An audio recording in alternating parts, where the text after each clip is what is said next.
तो अभी हम लोग सीखेंगे टाइप ऑफ कैंडल क्लोजिंग। तो टाइप ऑफ कैंडल क्लोजिंग सीखने से पहले हम लोग सपोर्ट रेजिस्टेंस कैसे ड्रॉ करते हैं वो एक बार सीख लेते हैं। तो आ, आपको बस मतलब शुरू में ही 15 मिनट चार्ट में जाना है और उस चार्ट के हिसाब से सपोर्ट एंड रेजिस्टेंस आपको ड्रॉ कर लेना है। आप ऐसे इसको जूम आउट करना है आपको, और जहाँ भी मल्टीपल पॉइंट टच करे वहाँ पे सपोर्ट रेजिस्टेंस आपको ड्रॉ कर देना है। जैसे इस पोजीशन पे, एक सेकेंड, इस पोजीशन पे आपको दिख रहा है, इस जगह पे या फिर इस जगह पे, जहाँ भी मल्टीपल पोजीशन टच हो आपको एक सपोर्ट रेजिस्टेंस ड्रॉ करना है। इस जगह पे इसको देखिए, अगर इसको थोड़ा सा इंटेंसिटी कम करूँ तो देखिए यहाँ पे टच है, यहाँ पे टच है। अगर मैं जूम करूँ, देखिए कितने जगह पे टच होगा आपको ये देखना है। देखिए, हाँ, इतना जूम काफ़ी है। देखिए यहाँ पे टच है, टच है, टच है। मैं बस इसके ऊपर ऊपर चल रहा हूँ। देखिए यहाँ पे है, इस यहाँ पे है, यहाँ पे है, यहाँ पे है, यहाँ पे है। ये सब देख लिया आपने, इतने सारे आपने मतलब टचेस देख चुके हैं यहाँ पे। अब मान लीजिए यहाँ पे आपको शुरुआत करना है, इस जगह पे, ठीक है। देखिए इस जगह, इसी जगह से शुरुआत कर लेते हैं, मतलब कहीं से भी शुरुआत कर लीजिए। तो ऐसे हमें सपोर्ट रेजिस्टेंस एक ड्रॉ करना है।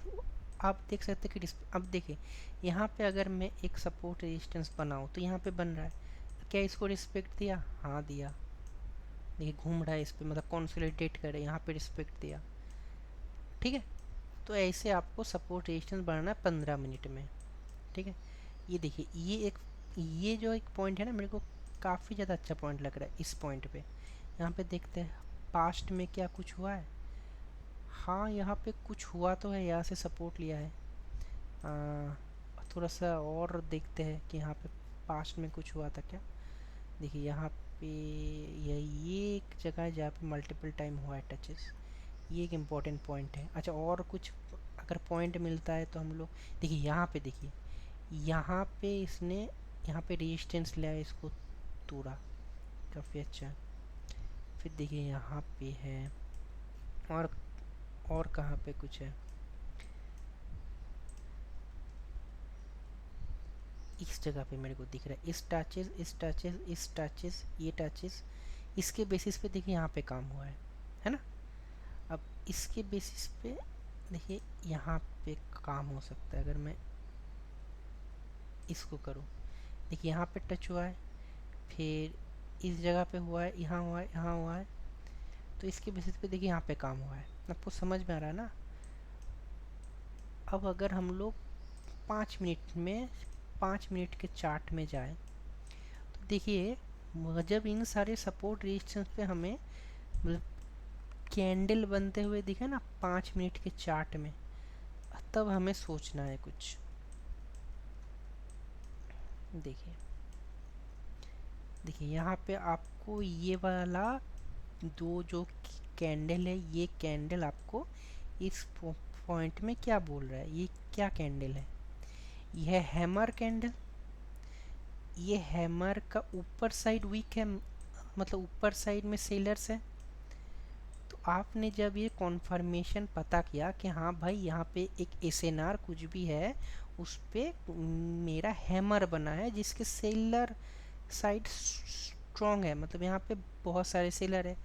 आपको ये कॉन्फर्मेशन हो गया कि हाँ ये सपोर्ट रेजिस्टेंस को रिस्पेक्ट करके प्राइस नीचे आएगा, उसको ब्रेकआउट नहीं देगा। आपने इसको देखते हुए अगर यहाँ पे सेल किए है तो आपको यहाँ पे 100 पॉइंट आपको मिल चुका है। ये जो स्कैल्पिंग है हम लोग 70 से लेकर 100 पॉइंट पे ये तक करते हैं। तो यहाँ पे आपको 100 पॉइंट या फिर 70 पॉइंट मिल जाएगा। ये कॉन्फर्मेशन मिला। ये कहाँ पे बना? अपने सपोर्ट रेजिस्टेंस पे बना। अब दोबारा देखते, देखिए यहाँ पे एक हैमर बना, सेम टाइप का हैमर है, सेम हैमर। अब इस हैमर को देख के आपको पता चल जाएगा कि ये इसने इसको हाई को नहीं तोड़ा। तो यहाँ से अगर आप एक ट्रेड लेते, यहाँ भी आपको 70 से 100 पॉइंट मिल जाता। ठीक है, यहाँ तक क्लियर हुआ? देखिए ये एक काफ़ी, हम इसको बेस कैंडल मतलब इनडिसीशन कैंडल तो कह सकते हैं। क्यों कह सकते हैं? यहाँ पे सेलर है, यहाँ पे बायर है। ओके, यहाँ पे सेलर है, यहाँ पे बायर है, तो ये इनडिसीशन कैंडल हुआ। अब जैसे ही इसका जिस साइड में भी विक टूटेगा उसी साइड मोमेंट आएगा। ठीक है, ऊपर साइड का जब विक टूटेगा ऊपर साइड का, नीचे साइड का तो नीचे साइड का। अगर आप इसका टूटने का इंतज़ार करते तो ये मोमेंटम होता और आपका स्टॉप लॉस कहाँ होता? इस वीक के ऊपर होता। ये आपका स्टॉप लॉस। यहाँ पे गया है कभी प्राइस, यहाँ पे टूटा, ये गया, ये आया, आपका स्टॉप लॉस यहाँ पे है, मतलब आपका लॉस का लिमिट यहाँ पे। इससे ऊपर आप उस लॉस को काट के निकल जाएंगे, उस ट्रेड से निकल जाएंगे। देखिए ऐसा नहीं हुआ, लॉस नहीं हुआ, गया। तो आपको समझ में आ रहा है चीज़ें? आई होप सो, मतलब कैसे काम करता है। हाँ, अब मैं थ्योरी पार्ट में आता हूँ। टॉपिक क्या था? Type of candle closing. अब मैं आता हूँ थ्योरी पार्ट पे। देखिए ये मान लीजिए एक एसएनआर लेवल है, ठीक है। ये मान लीजिए एक एसएनआर लेवल है। अब मान लीजिए एक हैमर है या फिर एक कैंडल है जो जाके एक्यूरेटली इसके नीचे क्लोज हो गया। इस रेजिस्टेंस को टच भी नहीं किया इसका विक ने। करेक्ट? अगर ऐसा होता है तो ये कोई भी प्रोबेबिलिटी ऐड नहीं करता है। पहले उस कैंडल का इम्पोर्टेंस होता है जो अपने रेजिस्टेंस को एक बार टच करे एटलीस्ट, तब अगर ये नीचे आके क्लोज हो जाए तो थोड़ा बहुत मैं इसका प्रोबेबिलिटी को मानूंगा। क्यों? क्योंकि ये हैमर नहीं है, ये एक मोमेंटम कैंडल आप कह सकते हैं। अगर इसका नीचे का विक छोटा हो तो ये एक मोमेंटम कैंडल है, ये हैमर नहीं है। या फिर इंडिसीशन कैंडल आप कह सकते हैं अगर इसको ऊपर को एक बड़ा हो। तो मतलब रेजिस्टेंस को छूना बहुत इंपॉर्टेंट है। अगर ये ना छुए तो उस कैंडल का कोई भी सिग्निफिकेंस नहीं है। ये क्लियर कर पाया मैंने यहाँ तक? अब मान लीजिए इसने छुआ और यहाँ पे एक हैमर बना दिया।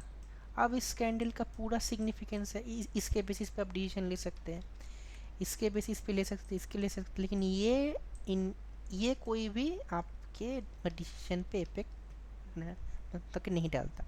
अब मान लीजिए एक कैंडल यहीं पे आके क्लोज हो गया, इसने अपने रेजिस्टेंस को भी छुआ। अब दूसरा कैंडल जो है वो, मतलब ये मान लिया ग्रीन कैंडल है, वो गैप अप करता है, वो करता है गैप अप। क्लियर है? तो इसका मतलब ये है कि ये जो लाइन है इसका ब्रेकआउट हो चुका है।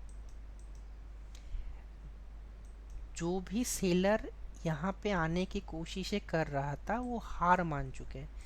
बायर ने मतलब गैप अप कर दिया, मतलब कि रेजिस्टेंस को स्किप कर दिया है। ठीक है, ये ओपनिंग गैप अप हो चुका है, ब्रेकआउट हो चुका है इसका। तो ये आपको समझ में आया। अब एक और लेवल होता है, वो है पैरेलल लेवल। मान लीजिए ये एक कैंडल है, इसने, ये रेड कैंडल है, इसने गैप अप करके और एक रेड कैंडल बनाया। तो ये जो लेवल है इसको बोलते हैं ओवरलैप लेवल या फिर पैरेलल लेवल। ये एक सपोर्ट रेजिस्टेंस के तरह काम करता है। लेकिन ये क्या स्ट्रॉन्ग सपोर्ट रेजिस्टेंस है? नो, ये स्ट्रॉन्ग सपोर्ट रेजिस्टेंस था जो हमने 15 मिनट के चार्ट पे पहले ड्रॉ कर लिया था। ये बस एक टेम्पोररी सपोर्ट एंड रेजिस्टेंस है, इसको बोलते हैं ओवरलैप लेवल। आपको ओवरलैप लेवल और स्किप सपोर्ट एंड रेजिस्टेंस ये बात समझ में आया? एक बार और एक्सप्लेन करता हूँ। देखिए ये मान लीजिए एक एसएनआर है, वो चाहे स्ट्रॉन्ग हो, कंप्लीट हो, जो भी हो। अगर एक कैंडल उसको टच ही नहीं करता तो ये कैंडल के बेसिस पे हम लोग कोई भी डिसीजन नहीं लेंगे। पहले रेजिस्टेंस को टच करना पड़ेगा, उसके बाद चाहे वो जो भी कैंडल बने वो हमारे को देखना है वो क्या कैंडल बन रहा है। अगर नेक्स्ट कैंडल इसके ऊपर ही ओपन हो जाए मतलब कि ब्रेकआउट हो चुका है। अब मान लीजिए ये कैंडल ऐसे हुआ है, ठीक है। तो अब हमें देखना है कि ये जो ओवरलैप लेवल है कैंडल का, ये इसका क्लोजिंग, ये इसका ऊपर वाला लेवल यहाँ से ओपन हो रहा है, ये क्लोजिंग ओपन, इस कैंडल का ये क्लोज अच्छे से आंकता हूँ, अच्छे से मैं ड्रॉ करता हूँ। ये कैंडल है, ये रेड कैंडल है, तो क्लोज यहाँ पे हुआ है लेकिन नेक्स्ट कैंडल ओपन यहाँ पे हो रहा है, ठीक है। तो ये एक ओवरलैप लेवल हो चुका है। अगर उसका प्रीवियस कैंडल क्लोजिंग यहाँ पे दे रहा है तो नेक्स्ट कैंडल का ओपनिंग भी यहीं पे होना चाहिए ना, इसी जगह पे। अगर वो गैप अप ओपन हो रहा है तो ये एक ओवरलैपिंग लेवल है, ठीक है। तो अब जो ये सिनार है इसको तो 100% इसका इम्पोर्टेंस अभी भी है, लेकिन इस जगह का भी इम्पोर्टेंस है। चांसेस ये है कि प्राइस रेजिस्टेंस लेके यहीं से गिर जाए। आपको समझ में आ रहा है ना। तो अच्छा खासा हम लोग ये एंट्री ना बना के थोड़ा सा वेट करें ओवरलैप लेवल को टेस्ट करने का, उसके बाद यहाँ पे ले, या फिर और शुरू होने के लिए हम लोग ये भी टेस्ट करके ये एंट्री ले सकते थे। मतलब ओवरलैप लेवल पे दो तरीके से एंट्री लिया जा सकता है। मैं बताता हूँ और अच्छे से बताता हूँ, अगर अभी भी मतलब कन्फ्यूजन है, शायद मैं अच्छे से एक्सप्लेन नहीं कर पा रहा हूँ। ये तो इसको टच किया सबसे, मतलब पहली बात, ये रेड बना, तो ये इसका ओपनिंग, ये इसका क्लोजिंग। अब नेक्स्ट कैंडल को ओपन अपने प्रीवियस कैंडल के क्लोजिंग से होना था, लेकिन वो ना होके ये थोड़ा सा कैप अप करके ओपन हुआ, और फिर ये बना कुछ ऐसे तरीके का रेड कैंडल, ठीक है। रेड कैंडल बना तो उसका क्लोजिंग यहाँ पे हुआ। तो अब जहाँ पे इसका ओपनिंग था और जहाँ पे इसका क्लोजिंग था, ये भी एक लेबल बन गया है हमारे लिए, ये भी एक हमारे लिए लेबल बन गया है। चांसेस ये है कि क्लोजिंग होने के बाद ये जब यही से ओपन होके ना कि गैप अप तो ग्रीन बना, तो यहाँ पे जाके अगर हमें एक ऐसे हैमर टाइप कैंडल दिखे तो हम ये वेट ना करें कि यहाँ से ही होगा, मतलब जो ट्रेड हमें लेना है यहीं से लेना है, इसका वेट ना करके हम लोग इस पोजीशन पे भी ये हैमर बनते देख के यहाँ पे भी हम लोग अपना ट्रेड को बना सकते हैं। ये मेरा बोलने का मतलब है। ये सब ओपन क्लोजिंग एक उस कैंडल का अपने सपोर्ट एंड रेजिस्टेंस पे किस तरीके का ओपनिंग हो रहा है, किस तरीके का उसका क्लोजिंग हो रहा है, इन सब के ऊपर डिपेंड कर रहा है, करेक्ट। तो इसीलिए इस चैप्टर का जो मैंने नाम रखा है वो है, मतलब कैंडल का क्लोजिंग देख के हम लोग कैसे थोड़ा बहुत प्रोबेबिलिटी ऐड कर सकते हैं हमारे डायरेक्शन पे। ये देख के हमें पता चला कि ये तो नीचे जाने वाला है, यहाँ पे वीक है, और फिर दूसरा कैंडल हमें पता चला कि ये तो ओवरलैप हो चुका है, तो ये भी एक लेवल बन गया है, तो ये लेवल भी एक है, ये लेवल भी एक है, तो अब चांसेस है कि यही से नीचे गिर जाए।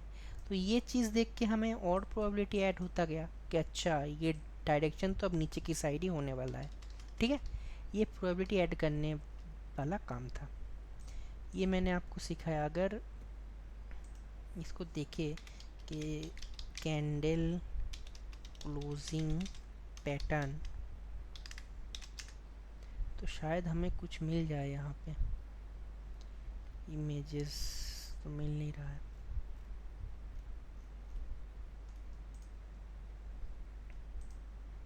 एक सेकेंड ना, मैं एग्जांपल देता हूँ। कैंडल क्लोजिंग पैटर्न्स,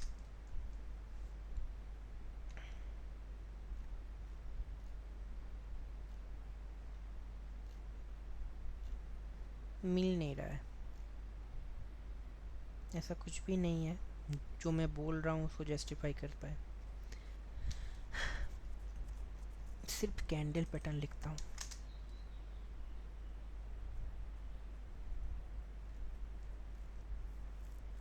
नहीं लगता है मुझे ये कुछ भी है ऐसा।